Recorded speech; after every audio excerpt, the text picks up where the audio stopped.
하나님, 주의 말씀 앞에 서는 이 시간이 우리에게 얼마나 복된지 기억하게 하시고 그 말씀이 우리에게 온전히 선포되도록 주님 역사하시며 그 말씀을 들을 때 우리가 겸손한 마음으로 마음과 귀를 열어 듣게 하여 주시옵소서.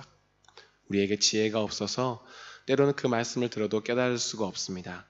이 시간 주님 지혜 주셔서 그 말씀 들을 때 온전한 주의 뜻을 알아가는 자 되게 하시며 아는 것으로 그치는 어리석은 인생이 아니라 네가 아는 바 앞에 믿음으로 행동하는 결단과 순종이 있도록 이 아침도 우리 가운데 은혜 내려 주시옵소서. 감사드리며 예수님 이름으로 기도합니다. 아멘. 네, 윷놀이를 하다 보면 이런 단어가 나타나죠. 도찐 개찐.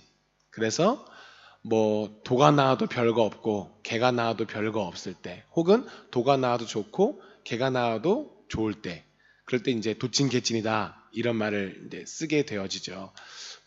차이가 없는 것은 아니지만 아주 작은 미묘한 차이기 때문에 그거나 마찬가지다 이런 이야기를 할 때 우리가 도찐 개찐을 많이 쓰는데, 사실 요즘은 이렇게 긍정적인 의미로보다는 부정적인 의미로 사용할 때가 더 많이 있는 것 같아요. 그래서 기타 치고 있던 우리 백은서라고 하는 학생이 더 밥을 많이 먹냐, 김성태 목사가 밥을 더 많이 먹냐, 둘 다 똑같이 많이 먹어요. 그때 도찐개찐이다 이런 얘기를 이제 하게 되어지죠. 차이가 없는 것은 아니고 차이가 분명히 존재하지만, 그러나 그것이 그렇게 의미가 유의미하지 않는, 별 의미가 없는 것에 대해서 설명할 때 우리가 이런 표현을 쓰게 되어집니다. 하나님께서 이스라엘 백성들 가운데 오늘 말씀을 통해서 속전이라는 것을 내게 하세요. 회막에 대한 그 제사법에 관한 것들을 알려주시고, 율법 중에 하나가 속전을 내라고 하는 것을 가르쳐 주시는데, 이 속전이라는 것은 어떤 의미가 있게 되어지냐면요, 죄 용서 받은 것에 대한 대가입니다. 원래 이 의미는 어떤 뜻이냐면, 노예를 해방시켜 줄 때 그 노예의 몸값을 속전이라고 말합니다. 구속해주는 대가. 그래서 어떤 한 사람이 노예를 살 때도 속전이라고 말하고, 노예가 자기 주인으로부터 해방되려고 돈을 지불할 때도 그것을 속전이라고 하게 되어지죠. 성경에서는 그것을 우리에게 어떤 식으로 많이 표현하냐면, 그리스도 예수께서 우리를 죄로부터 해방시킬 때 자기 자신을 속전으로, 죄값에 대해서 속전으로 드렸다, 우리는 이런 표현을 쓰게 되어집니다. 그러니까 이 회막에서 쓰는 속전이라고 하는 표현들은 바로 그런 죄 용서에 대한 하나님께 드리는 대가가 되는 것이죠. 근데 이것에 대한 룰이 뭐였냐면, 이스라엘 성인 남자 20세 이상이 되는 사람들은 모두가 다 반세겔씩을 냈었어야 했었습니다. 그렇다고 해서 성인 남자만 죄 용서받는 것은 아니고, 고대 시대에는 인구를 계수하는 방법이 전투에 나갈 수 있는 사람을 세는 것이었어요. 그렇기 때문에 성인 남자만 계수하게 되어진 거죠. 그러니까 속전이라고 하는 것도 20세 이상의 성인 남자만 내게 되어지지만, 그들만 죄 용서받았다라고 하는 것을 의미하는 것이 아니라 전 이스라엘 백성 모두가 다 하나님 앞에서 죄 용서를 받았고, 그것에 대한 대가로 하나님께 속전을 내게 되어지는 것이죠. 그리고 이 1인당 낸 반세겔의 속전을 가지고 이 성막 가운데 있게 되어질 모든 일들에 대해서 돈을 지불하게 되는 것입니다. 예를 들어서 향이 떨어지면 향을 또다시 사서 만들어야 되잖아요. 구해서. 그것에 대한 대가. 혹은 금 부치가 떨어졌으면 금을 또 이렇게 메꿔 넣어야 되니까 그런 대가. 그런 일로 이 성막에서 쓰이는 돈으로 사용되기 위해서 이스라엘 백성들이 죄 용서에 대한 감사함을 가지고 여호와 하나님께 속전을 내게 되어집니다. 근데 이 속전이 되게 특이한 점이 있어요. 그건 뭐냐면은 누구나 다 똑같이 반세겔씩을 냈다는 거예요. 오늘 성경 말씀에 보게 되어지면, 부자라고 해서 더 내지 말고 가난하다고 해서 덜 내지 말아라. 누구나 다 똑같이 반세겔씩을 성소를 향해서 너희가 속전으로 지불해라, 이런 말씀을 하게 되어집니다. 이거는 하나님께 대한 의무가 동등하다고 하는 것을 의미하는 것이 아니에요. 하나님 앞에서 너희가 똑같이 그런 의무가 있다라고 하는 것을 강조하고 강요하기 위해서 하는 것이 아니라, 하나님께서 이스라엘 백성들에게 대해서 어떤 특별한 메시지를 주고 싶어 하시는 것인데, 그것은 이러한 것입니다. 너희들에게 베푼 나의 죄 용서에 대한 그 은혜가 동일하다라고 하는 것을 가르쳐 주는 것이에요. 우리가 아까 그런 얘기 했어요. 차이가 있긴 있지만 큰 차이는 없다. 비슷하다. 어떤 사람들이 구원받게 되어졌을 때 모든 사람들이 동일한 모습 가운데서 구원받지는 않습니다. 그렇잖아요. 어떤 사람은 정말 믿음 생활을 열심히 하고 하나님 앞에서 말씀 앞에서 순종하고 전도와 예배와 그런 삶을 살다가 천국 가는 사람이 있는가 반면, 또 어떤 사람은 어떤 인생을 사냐면 예수님 한쪽에 달렸던 강도처럼 일평생 나쁜 짓만 막 하다가 죽기 직전에 예수님 만나서 구원받은 사람도 있단 말이죠.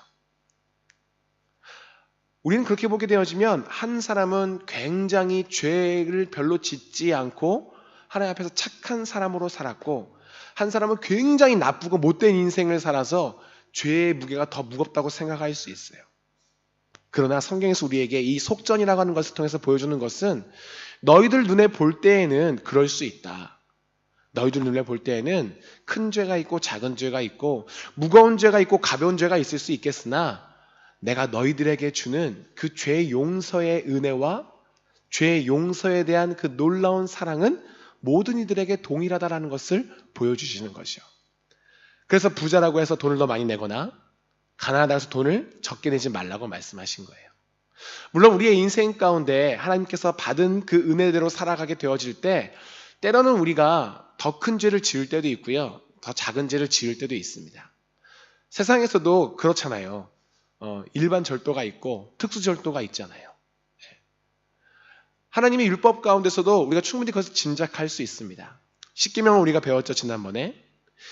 하나님께서 굳이 1계명부터 4계명까지의 계명을 하나님과 관계된, 하나님 앞에서 지켜야 될 내용들을 먼저 주시고, 5계명부터 10번째 계명까지를 사람과 사람 사이에 지켜야 될 계명을 후에 주셨을 때에는, 우리가 하나님 앞에서 짓는 죄가 모두 다 죄이지만 그럼에도 불구하고 사람에 대해서 짓는 죄보다 하나님께 대하여 짓는 죄가 더 무겁고 크구나라고 하는 것을 짐작하게 하십니다. 사람 사이에서 지켜야 될 것을 말씀하실 때도 내 부모를 공경하라, 이 말씀을 먼저 주신 이유는 인간 사이에서 지켜야 될 많은 율법들이 있지만 부모를 공경하지 않는 것, 그것이 정말 큰 죄구나. 살인하는 것 정말 큰 죄구나. 그 다음 간음, 도적질, 거짓말, 욕심. 그러니까 죄의 경중과 죄의 크고 작음이 없을 수는 없습니다. 인간의 입장에서 모두가 다 그런 것을 느낄 수가 있죠. 그러나 그럼에도 불구하고 하나님 보실 때는 어떠한가 라고 했을 때 우리가 다 똑같은 그저 죄인이라는 거예요. 왜냐하면 죄를 100가지 지으나 죄를 한 가지 지으나 큰 죄를 지으나 아주 작은 죄를 지으나 하나님 앞에서 그 거룩하시고 신실하시고 가장 지극한 선함 되시는 여호와 앞에서는 모두가 다 죄인이라고 하는 이름표를 붙이고 있기 때문이죠. 그 이름표가 붙어있는 이상 아무리 작은 죄를 졌다고 해서 조금 편한 지옥 가는 거 아니에요. 무거운 죄를 지었다고 해서 더 심각한 지옥으로 가는 게 아니에요. 이 세상에서 예수님은 안 믿었지만 성인군자로 훌륭하게 살아갔다고 해서 지옥불 가운데서 조금 덜 뜨거운 데서 찜질방 같은 곳에 있는 게 아니고, 아주 심하고 무거운 죄를 지었다고 해서 용암 같은 곳에 빠지는 것이 아니라고요. 모든 사람은 여호와 앞에서 죄를 짓습니다. 우리의 인간적인 가치와 기준을 보고 가져갈 때 어떤 자가 더 나쁜 죄, 더 못된 인간, 흉악한 사람, 어떤 사람은 그래도 저 사람은 좀 괜찮아, 저 사람은 정말 성인이야, 군자야 라고 하는 것을 우리는 구분 지을 수 있겠으나, 하나님께서 심판하실 때의 모습을 보실 때에는 큰 죄나 작은 죄나 무거운 죄나 가벼운 죄나 모두가 다 하나님 앞에 설 수 없는 동일한 죄인이라는 것을 지금 하나님께서 말씀하시고자 하시는 거예요. 더 큰 은혜를 입었으면 더 큰 감사를 하는 것이 마땅하고, 좀 더 작은 은혜를 받았으면 더 작은 감사를 표현할 수 있습니다. 그런데 구원에 대한 감격과 죄 용서에 대한 대가는 그럴 수가 없다는 것입니다. 하나님께서 모든 이들을 보실 때 너조차도, 너 역시도 나의 은혜가 없이는 그 누구도 천국에 갈 수 없으며 나의 백성이 될 수 없다. 너희에게 베풀어준 나의 은혜는 모두가 다 동일하고 편만하다. 그 어느 누구도 내 은혜가, 내 사랑이 그리스도 예수의 보혈이 존재하지 않고는 구원받을 수 없다라고 하는 것을 보이시기 위해서 속전을 똑같이 내게 하신 거예요. 이것이 아니라면 이스라엘 민족 가운데 그 공동체에서 좀 심한 죄를 지었던 사람은 당신은 지난 1년간 나쁜 짓 많이 했잖아요. 한 13개를 내세요. 당신은 진짜 지난 1년간 너무나 열심히 말씀대로 살았으니까 올해는 속전을 내지 마세요. 환급해 드릴게요. 그래야 되는데 하나님께서 그러지 않으시고 동일한 속전을 요구하신 것은 바로 거기에 의미가 있는 거예요. 주님 앞에서, 하나님 앞에서 누리게 되어지는 은혜는 누구에게나 동일하다라고 하는 것을 우리에게 말씀해 주고 있는 것이죠. 오늘 이 말씀 앞에 우리는 이것을 생각해야 됩니다. 우리의 눈으로 보고 우리의 시선으로 보고 우리의 생각으로 볼 때에는 사람들에 대해서 우리가 평가를 내릴 수 있습니다. 사람들에 대해서 우리가 판단할 수 있습니다. 저 사람은 정말 믿음 가운데 사는 사람이야. 저 사람은 정말 본받고 싶은 신앙인이야. 저 사람은 정말 내가 따라가고 싶고 우리 교회 자랑이 되는 성도야. 혹은 반대로 저 사람 같은 사람은 진짜 교회 어떻게 다니지? 교회 다닌다고 하면서 어떻게 저럴 수가 있지? 저 사람이 진짜 예수님 믿는 거는 맞긴 할까? 우리가 그렇게 생각이 들 수 있다는 거예요. 그래서 교회에서도 좋은 성도, 나쁜 성도, 좋은 사람, 나쁜 사람, 경건한 사람, 불의한 사람 우리가 나누게 되어지지만 그러나 이곳에 들어와 있는 우리는 동일하게 무엇을 또한 함께 고백해요? 여기 있는 모두가 다 죄인이다. 우리에게는 하나님의 은혜가 필요하다. 나 스스로는 주님께 내어놓을 것이 없고 나 스스로는 나의 죄의 문제를 해결할 수가 없다. 그러므로 그 누구든지 여기에 있는 사람은 오늘도 내게 그리스도 예수의 보혈의 능력이 필요하고 오늘도 내 삶 가운데 하나님의 그 긍휼하심과 자비하심이 없이는 내가 살아갈 수 없는 주의 은혜를 받은 자입니다 라고 하는 것을 우리가 기억하며 살아가야 하는 것이죠. 그래서 이 속전에 관한 내용을 우리로 하여금 오늘을 살아가는 우리에게 두 가지를 함께 생각하게 만들어줍니다. 첫 번째, 그러함으로 내가 받은 그 은혜 앞에서 오직 감사함으로 살기만을 주 앞에서 고백하는 것이죠. 여러분, 저는 여러분들의 죄가 무엇인지 다 알 수 없어요. 여러분들은 물론 제가 짓는 죄가 어떤 죄인지 다 알 수 없으시죠. 그렇게 뚫어져라 보시면 속을 보이는 것 같아서 제가 겁나니까. 저도 여러분들이 무슨 죄를 짓고 살아가는지 알 수 없고 여러분들도 제가 짓는 죄를 알 수가 없죠. 제가 무슨 죄를 지으며 살아가는지 여러분들이 아신다면 여기서 지금 설교를 들을 수가 아마 없으실 거예요.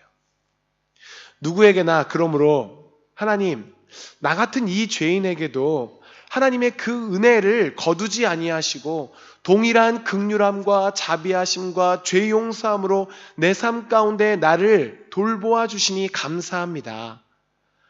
정말 내 스스로를 내가 돌이켜 볼 때에는 다른 사람들은 구원하실지언정 나는 구원받기 너무나 부끄러운 인생인 것이 마땅한데 다른 사람들은 나를 어떻게 볼지 몰라도 나는 내가 얼마나 죄악되고 얼마나 불쌍하며 얼마나 하나님 앞에서 배신하는 자인지 내가 알고 있는데 그런 나에게도 하나님의 동일한 은혜가 오늘 계속해서 내게 유지되니 하나님 오늘로 내게 변함없는 그 신실한 사랑 앞에 감사합니다라고 하는 것을 우리가 스스로를 돌이켜보면서 고백할 수 있다는 것이죠.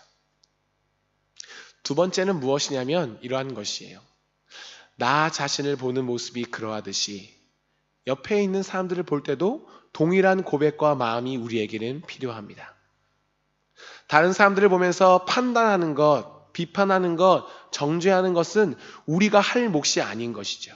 아니, 우리가 할 수 없는 것입니다. 왜요? 죄인된 우리가 그 어떤 누구를 정죄할 수가 있겠습니까?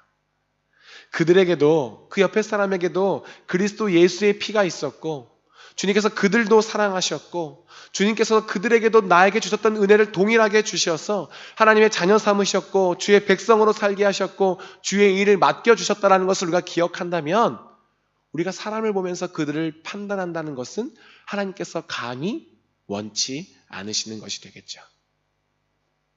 모든 이들에게 동일한 속전을 내게 하신 이유는 그것입니다. 너희가 볼 때 누가 잘났고 누가 못났고 그런 것이 있는 것 같으냐? 너희들은 똑같이 다 내 은혜가 필요하다. 너희들 중에 누가 좀 믿음 생활 열심히 하는 것 같고 너희들 중에 누가 좀 믿음 생활 설렁설렁하는 것 같아서 니네가 판단하고 혹은 니네가 부러워하고 혹은 니네가 존경하기도 하고 혹은 니네가 무시하는 사람도 있느냐? 내가 볼 때는 도찐 개찐이다. 왜요? 그 어떤 인간도 하나님의 은혜가 필요 없는 자는 존재하지 않기 때문입니다. 그럼에도 불구하고 여러분들의 인생 가운데 혹시 이 기억해야 될 두 가지 내용들을 망각한 채로 살아가는 때는 혹시 없으십니까? 내게 주신 그 은혜가 이 죄인된 나에게 베푸신 하나님의 은혜와 사랑이 오늘도 동일한 은혜로 떠나지 않는다는 것을 기억하면서 감사해야 되는데 때때로 어떤 이들을 보면서 저 사람에게 베푼 은혜에 대해서 부러워하거나 혹은 그 사람만이 롤모델이 되는 그런 삶, 혹은 반대로 좀 믿음의 삶 가운데 여러분보다 연약한 인생을 살고 있다고 해서 함부로 비판하거나 함부로 정죄하거나 더 심한 죄인으로 생각하여서 저 사람은 같은 교회 다니지만 가까이 할 사람은 못 되라고 여러분들이 그렇게 생각하고 이야기를 나눌 때는 없느냐 말이죠. 속전은 우리에게 분명한 것을 이야기해 줍니다. 하나님 앞에서 살아가는 자, 죄 용서함을 받은 자 모든 자들은 주의 은혜가 필요하되 큰 죄를 지었다고 해서 하나님이 더 용서하는 더 큰 은혜가 필요하고 좀 경건되게 산다고 해서 그 사람에게는 적은 은혜만 필요한 것이 아니라는 것이죠. 그 말씀 한번 같이 읽어볼까요? 아까 읽었던 말씀 우리 15절 말씀이에요. 출애굽기 30장 15절 함께 읽겠습니다. 시작. 너희의 생명을 대속하기 위하여 여호와께 드릴 때 부자라고 반세겔에서 더 내지 말고 가난한 자라고 덜 내지 말며. 여러분, 예수님께서 흘리신 피가 어떤 피입니까? 심한 죄를 지은 자를 위해서는 피를 많이 흘리시고 작아 보이고 많지 않은 죄를 지은 자를 위해서는 하나님께서 여러분 체하면 손 따듯이 그 정도 피만 흘리셨습니까? 주님께서는 자신의 백성을 위해서 모든 물과 피를 그렇게 쏟으셨고 그 보혈의 능력과 그 은혜가 모든 이들에게 편만하게 나누어집니다. 편만하다는 것은 동일하다는 것이에요. 바다가 파도가 치더라도 그것이 동일하게 펴져 있듯이 오늘날 그리스도인으로서 살아가는 우리의 인생 가운데 그 하나님의 은혜가 동일하게 필요하다는 것을 우리에게 말씀해주고 있는 부분이 되는 것이죠. 사랑하는 성도 여러분, 오늘 이 말씀을 통해서 여러분들의 인생 가운데 다짐하고 또 깨달으셨으면 좋겠습니다. 오늘도 내게 그렇게 베푸신 은혜가 감사하구나. 오늘도 내 인생 가운데 베푸시는 주의 은혜가 떠나지 아니하시는구나. 내 인생 가운데 때때로 내가 말씀대로 잘 살 때도 있고 말씀에서 멀어져서 내가 죄를 지을 때도 있고 나 스스로는 신앙의 그래프가 요동치는 파도처럼 그렇게 움직일 때가 있지만 하나님의 그 편만하시고 동일하신 은혜와 사랑은 언제든지 나에게 동일하게 주어지시는구나. 그리고 그 은혜가 내게 있듯이 옆에 있는 모든 지체들, 형제와 자매들에게도 함께 있기 때문에 그들이 내 눈에 어떻게 보이며 그들이 내 생각에 어떻게 판단되든지 저 사람도, 저 형제도, 저 자매도, 저 지체도 나와 함께 동일한 은혜를 주 앞에서 받은 자로서 살아가는 인생이기에 내가 감히 판단할 수 없고 정죄할 수 없으며 내가 저 사람을 부러워하거나 깎아내리는 것은 내가 할 몫이 아니라는 것을 기억할 수 있어야 되는 거죠. 사랑하는 성도 여러분, 여러분들의 인생 가운데 이 은혜가 있습니다. 여러분의 삶 속에 이런 은혜가 있습니다. 여러분들이 하나님께서 떨어져 나간다 할지라도 주님께서 놓지 않으시고 다시금 회복시키시는 그 은혜가 여전히 함께 하시고요. 그렇기 때문에 여러분들이 말씀 가운데 좀 더 잘 산다고 해서 여러분의 의를 드러낼 수 없는 겸손함이 계속해서 요구되어지고 있는 것이죠. 우리 모두는 하나님의 은혜가 필요하고 우리 모두는 하나님의 돌보심이 필요하고 우리 모두는 그 사랑이 없이는 오늘도 감히 주님 앞에 나아갈 수 없는 죄악된 인생이기 때문이죠. 주님의 이름으로 간절히 축복하고 소망합니다.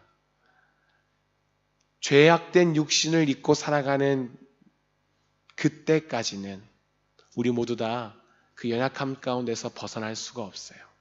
그러나 그럼에도 불구하고 나의 삶 속에서 이 극심한 죄 가운데 있는 나에게도 그 은혜가 동일하게 주어졌음을 감사하시며 그 은혜를 입었다면 옆에 있는 지체를 바라볼 때도 내게 주신 은혜가 저들에게도 늘 함께한다는 것을 기억하면서 판단하거나 혹은 부러워하거나 혹은 정지하지 않는 주님께서 보시기에 너희는 나에게 동일한 은혜를 입었다. 나는 너희를 동일하게 사랑하며 너희를 향한 나의 사랑은 편만하다. 그 음성 가운데 감사와 기쁨으로 살아갈 수 있는 여기는 모든 믿음의 식구들이 되시기를 주님의 이름으로 간절히 축복하고 소망합니다. 옆에 있는 분 보시면서 같이 이야기하도록 할게요. 당신을 향한 사랑과 나를 향한 사랑은 동일합니다. 하나님 보시기에 우리는 돛진 갯진입니다. 아멘. 여러분, 이 은혜가 얼마나 귀한지 아세요? 이 은혜가 왜 귀하냐면 세상의 다른 종교들은 내가 내세에 혹은 이 땅에서 내가 믿는 신에게 더 잘 보이고 더 많은 복을 받고 더 많은 상을 받으려고 막 애쓰고 수고해야 되는 종교들이에요. 이슬람교들이 왜 자살 테러를 해요? 내가 알라를 위해서 그렇게 더 죽기까지 희생하면, 내가 그렇게 큰 일을 행하면 내 죄뿐만이 아니라 다른 이의 죄도 다 용서해주고 난 더 좋은 천국에 간다라고 하는 그런 믿음이 있기 때문이잖아요. 그래서 그들은 이 땅에서 자신의 신을 부르면서도 되게 치열하게 살아가요. 그러나 그리스도인으로 살아가는 우리에게 있는 감사한 기쁨은 무엇이냐면 하나님께서 오늘도 우리의 인생 가운데 베푸시는 그 은혜와 사랑은 편만하다는 것이에요. 왜요? 모든 이들에게 주의 은혜가 필요하기 때문이죠. 간증 하나 할게요. 저 어릴 때부터 교회에서 자라서 중학생 때부터 찬양팀에 있었어요. 제가 살던 동네는 그렇게 좋은 동네가 아니었어요. 여기는 다 이렇게 뭐랄까 품이 있으시고 격식이 있으시고 이렇게 인텔리틱하고 이런 분들 이런 분들이 오셔서 잘 모르시겠지만 제가 다니던 교회는 동네 앰뷸런스가 매일매일 와야 오늘 또 하루가 지나갔구나, 뭐 사고가 있는 거죠. 그날 또 밤을 자고, 심지어 교회 안에서도 같이 찬양팀을 하는 형들이 학교에도 잘 나가고 중퇴하고 뭐 이런 형들도 있고, 심지어 교회에서 수련회 같은 걸 해서 찬양팀 수고했다, 맛있는 회식 먹으면서 회식 한번 해라, 그 돈 주면은 가면 형들이 꼭 소주를 시켜요. 찬양팀 회식인데. 근데 그때 제 안에 그런 교만함이 있었어요. 아니 지금 찬양팀으로 섬겼다고 해서 회식을 주는 것도 이게 사실 말이 안 되는 건데 무슨 형들은 거기서 술까지 시키나. 그래서 제가 막 형들을 막 정죄했어요. 찬양할 때 막 은혜 받은 척하고 막 감사한 척하지만 회칠한 무덤 같으니 폐역한 족서가 너희들이 찬양을 주님께서 역겨워하신다 막 속으로 막. 그래서 제가 찬양 인도할 때였는데 제가 기도했어요. 하나님, 좀 찬양팀을 좀 물갈이를 해주시든지 아니면 저분들에게 주님 딱 나타나셔서 좀 깨어지게 하시든지. 나 이분들하고 찬양팀 못하겠어요 진짜. 막 그런 기도 했어요 제가 찬양팀 리더할 때. 근데 제 마음에 이제 어떤 감동이 있었냐면, 그래 성태야, 맞아, 찬양팀이 더 경건해야 되고 더 말씀 앞에 순종해야 되고 더 내 앞에서 거룩함을 향해 달려가야 되는데 걔네가 못 그러지. 네가 힘들겠다. 네 힘든 거 알아. 그러시는 거예요. 그래서 그쵸 이렇게 하고 있었는데 그 다음 말씀이 저의 머리를 세게 때리셨어요. 맞아. 쟤네 진짜 찬양팀 하기에 참 모질라. 근데 그 말씀이 다음이 성태 그런데 너는? 그 말씀 하시는데 제가 머리를 한 방 세게 맞은 것 같은 거예요. 그 형들이 지은 죄를 제가 안 지을 수는 있었어요. 그런데 그렇다고 해서 제가 그 형들보다 정말 거룩하고 정말 경건되고 정말 깨끗해서 저 형들에게는 너무나 많은 은혜가 필요하고 죄 용서가 필요하고 나는 별로 필요 없는 존재인가 생각해 봤을 때 그렇지 않거든요. 저는 저를 알고 있잖아요. 그 형들이 짓지 않는 수없이 많은 죄악이 제 안에 있는 것을 그 순간 깨닫게 되어졌습니다. 아, 나도 내가 할 만한 자가 되어서 하는 게 아니라 나에게도 은혜가 필요하고 나에게도 부족함이 있는데도 불구하고 주님께서 사용하시는 것이고 나도 주님 앞에서 죄인인데 하나님께서 그냥 은혜로 그렇게 끌고 가 주시는구나. 내게도 그 은혜가 필요하구나 깨닫게 되어졌죠. 여러분, 우리 믿음의 삶 가운데 살아가는 성도의 인생, 그 어느 누구도 하나님의 은혜가 필요 없는 자는 없습니다. 그렇기 때문에 그 어느 누구도 주님의 은혜와 사랑 앞에서 자신의 의로움을 드러낼 수 없습니다. 우리의 눈에는 누가 더 믿음이 좋고 누가 더 신앙이 좋고 누가 더 하나님을 닮은 것처럼 보일지라도 우리는 한계가 있어요. 죄인이라고 하는. 오직 내게 주신 은혜에 대해서만 감사한 인생 살아가시고요. 다른 이들을 내가 비판하거나 판단하지 아니하는 오직 주의 은혜 앞에서 동일한 은혜를 우리가 누리고 있다고 하는 확신과 감사만 여러분들에게 있으셔서요. 오늘도 우리에게 변함없는 그 은혜와 사랑으로 함께 하시는 주님 앞에 기쁨과 감격함으로 인생을 살아갈 수 있는 여러분 되시기를 다시 한번 주님의 이름으로 간절히 축복하고 소망합니다. 그 은혜 기억하며 함께 이 시간 찬양하고 기도하겠습니다.